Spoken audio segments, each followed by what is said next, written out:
Hello guys, I am Dilip and पिछली video में हम लोगों ने प्रेजेंट का पूरा पार्ट ख़त्म कर लिया था। एंड अब इस वीडियो में हम लोग पास्ट का इंडेफिनिट ख़त्म करेंगे, क्योंकि जो है पास्ट का मतलब होता है भूतकाल और भूतकाल का मतलब होता है बीता हुआ समय, है ना।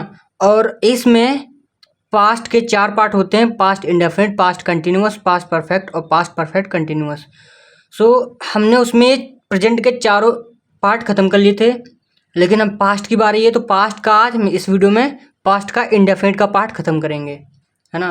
तो चलिए बिना समय गवाए वीडियो को शुरू करते हैं।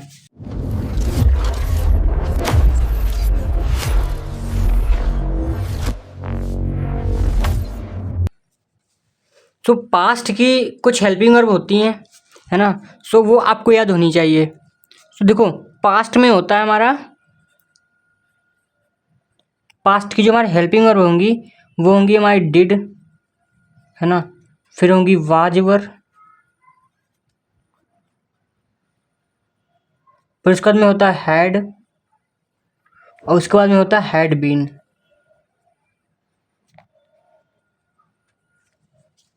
समझ में आया? सो ये होता है।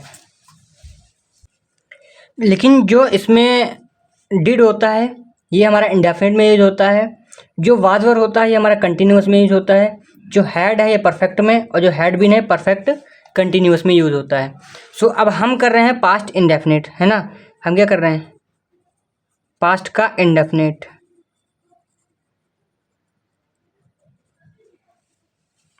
तो इसमें क्या करेंगे? इसमें हम डिड का यूज करेंगे। समझ में आ रही है? क्या किसका यूज करेंगे? सो इसमें हम डिड का यूज करेंगे, है ना। क्योंकि पिछली वीडियो में हमने आपको ये सब बता दिया था कि वर्ब क्या होती है, सब्जेक्ट क्या होता है ना, और मतलब क्या क्या चीज़ें होती हैं उसमें, ऑब्जेक्ट वगैरह सब चीज़ें मैंने बता दी थी। सो उसको एक बार अच्छे से देख लोगे तो हर एक चीज़ पता चल जाएगी। खैर, पास्ट इंडेफिनिट को हम 3 तरीके से बनाते हैं, है ना।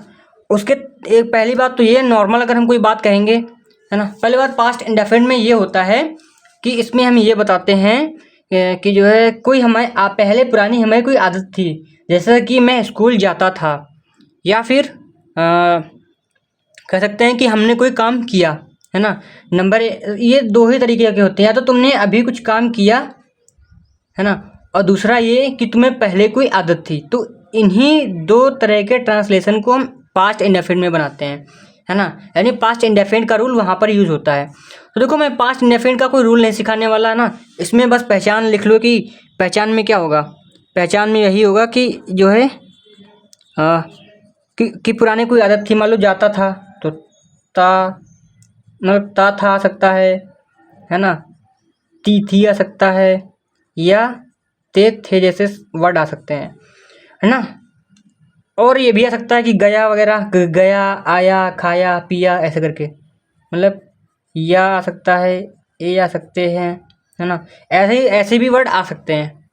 सो इसमें घबराने वाली बात नहीं है ना।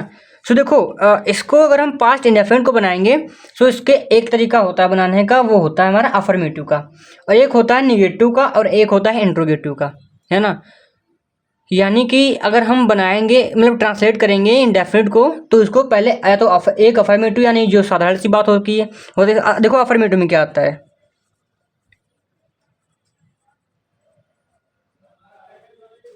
अफर्मेटिव में हमारा क्या आता है? मान लो मैं स्कूल जाता था, ठीक है। मान लो कि मैं स्कूल जाता था, मैं स्कूल जाता था, ठीक है, ये हो गया। इसमें लास्ट में ता था आया है, दैट्स मीन ये है कि ये तुम्हारा पास्ट का इंडेफिनिट हो गया, है ना। अगर मैं इसकी जगह ये भी लिख देता, है ना, मतलब पास्ट का इंडेफिनिट तो है, अगर मैं इसकी जगह ये लिख देता कि मैं, है ना,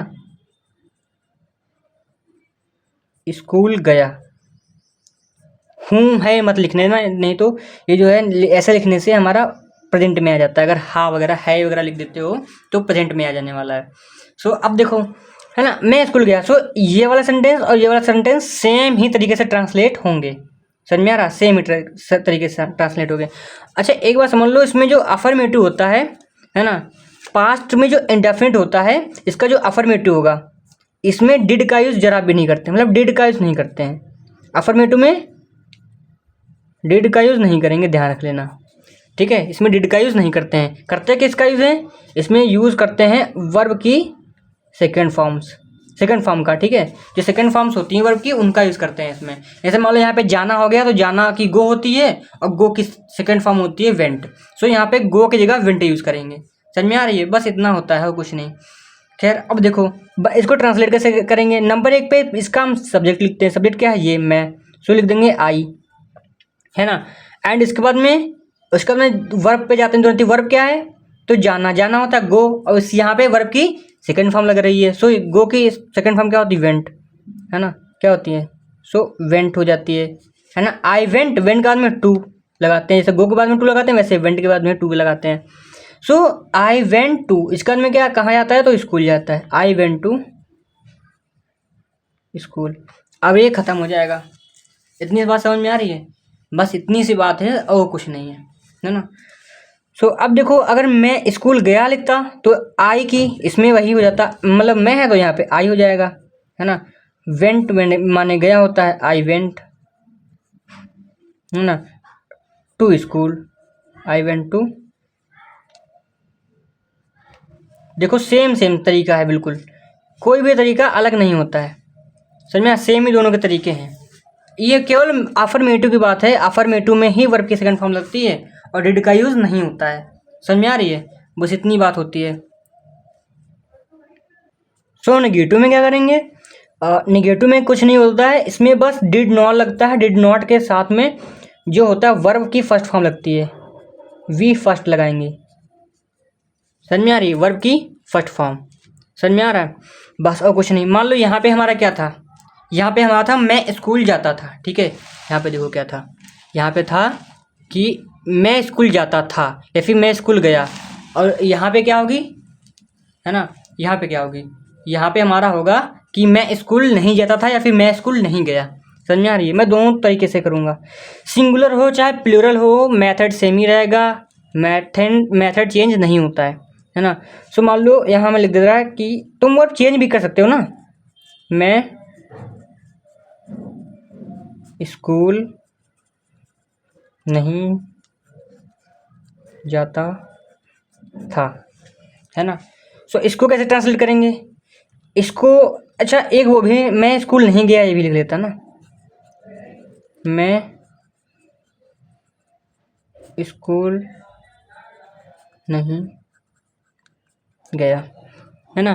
देखो आई पहले सब्जेक्ट लिखेंगे, सब्जेक्ट लिख दिया आई, है ना। उसके बाद में इसको लिखो, इसको क्या करते हैं? डिड नॉट लिखते हैं, ठीक है। नहीं को डिड नॉट लिखेंगे, है ना। खासकर इसमें क्या बोल, इसमें ही मतलब लिखते हैं, क्या नाम इसका, पास्ट इंडेफिनिट में, है ना। तो देखो आई डिड नॉट हो जाएगा,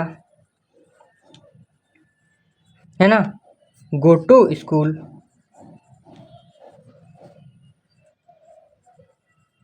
और ये खत्म हो जाएगा। समझ में आ रही है? मान लो इसकी बात करें तो इसमें भी वही होगा, आई हो जाएगा, फिर डिड नॉट हो जाएगा, I did not go to school, school यहाँ लिख देते हैं, बस खत्म हो जाएगा। समझ में आ रहा है? बस इतनी बात हो जाती है। निगेटिव का भी पार्ट खत्म हो गया, पास्ट इंडेफिनिट का निगेटिव पार्ट भी खत्म हो गया है ना। सो अब बात आ जाती है हमारे पास्ट इंडेफिनिट के इंट्रोगेटिव की।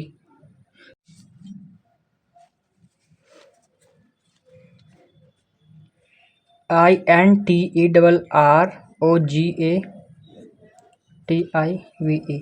इंट्रोगेटिव का मतलब होता है कि कोई जब क्वेश्चन पूछा जाता है, यानी प्रश्नवाचक बोल सकते हैं इसको, प्रश्नवाचक, है ना। सो इसमें क्या करते हैं? इसमें भी वर्ब की फर्स्ट फॉर्म का यूज़ करते हैं, लेकिन डिड यूज़ करते हैं इसमें। डिड के साथ में नॉट नहीं यूज़ कर सकते हैं, है ना। तो इसमें डिड यूज़ करते हैं। सो डिड कब यूज़ करते हैं? वर्ब के मतलब सब्जेक्ट के पहले ही, सब्जेक्ट के पहले डिड का यूज़ करते हैं। देखो अब यहाँ पे मान लो अगर मैं बोला था वहाँ पे मैं स्कूल जाता था, अब यहाँ बोलूँगा कि क्या मैं स्कूल जाता था, यहाँ पे क्वेश्चन मार्क। यहाँ पे एक बात ध्यान रखना कि यहाँ पे वी फर्स्ट ही यूज़ होगी, है ना। वर्ब की फर्स्ट फॉर्म ही यूज़ होगी। तो देखो क्या मैं स्कूल जाता था, तो क्या करेंगे इसके लिए, पहले इसके लिए डिड लगा देंगे, तो डिड लगा दिया है। डिड बाद सब्जेक्ट लगाएंगे, सब्जेक्ट आई हो जाएगा, तो डिड आई हो जाएगा। उसके बाद में did I go to school,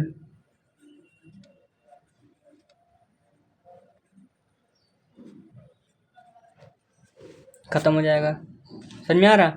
मान लो अगर मैं बोलता क्या मैं स्कूल गया था, मतलब क्या मैं स्कूल गया, अगर ये लिख देता मैं कि मान लो क्या मैं स्कूल गया, सेम है इसकी डिड, है ना, डिड इसके लिए हो गया, आई इसके लिए हो गया, गो टू स्कूल,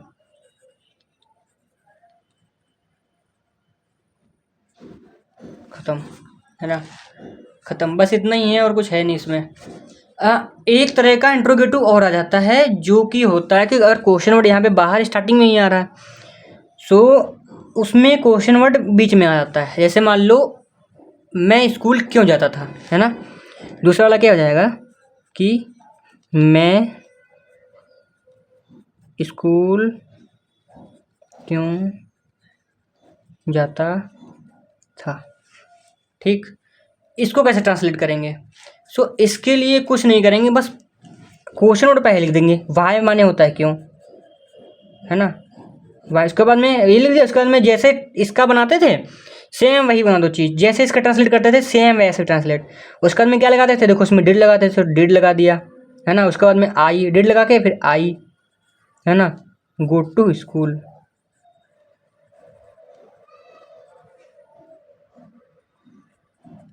अब ये खत्म हो गया, है ना। सो ये पास्ट इंडेफिनिट का पूरा पार्ट खत्म हो गया। ये क्या बोलते हैं, अफर्मेटिव, निगेटिव और इंट्रोगेटिव। अफर्मेटिव का मतलब होता है साधारण, बिल्कुल साधारण वाक्य, क्या बोलते हैं, जिनमें मतलब कि कुछ नहीं होता, नहीं होता ही नहीं है ना, बिल्कुल सीधी सादी बातें होती हैं, ये हमारा होता है अफर्मेटिव, साधारण एकदम। ठीक है। अगर जिसमें नहीं बोल दिया जाए कि वो नहीं गया, नहीं करता था, उसको हम बोल देते हैं निगेटिव। समझ में आ रहा है, उसको क्या बोलते हैं, वो हमारा हो जाता है निगेटिव का। अगर उसमें बोल देता है ऐसा काम नहीं होता है, तो नहीं आ गया, इसका नकारात्मक बात आ गई, और दैट्स वाई ये क्या हो गया, निगेटिव हो गया। अगर कोई क्वेश्चन पूछने वाला आ जाता है तो उसको हम बोलते हैं इंट्रोगेटिव। समझ में आ रहा। सो ये थी मेरी वीडियो, और वीडियो आपको कैसे लगी कमेंट में ज़रूर बताइएगा, है ना। और अगर आपने पिछली वीडियो नहीं देखी उसको देख लेना, क्योंकि उसमें वर्ब वगैरह मैंने लिखवा रखी हैं, है ना। अगर आपने चैनल को सब्सक्राइब नहीं किया है तो चैनल को भी सब्सक्राइब कर लीजिएगा। सो मिलते हैं नेक्स्ट वीडियो में, और तब तक के लिए बाय बाय।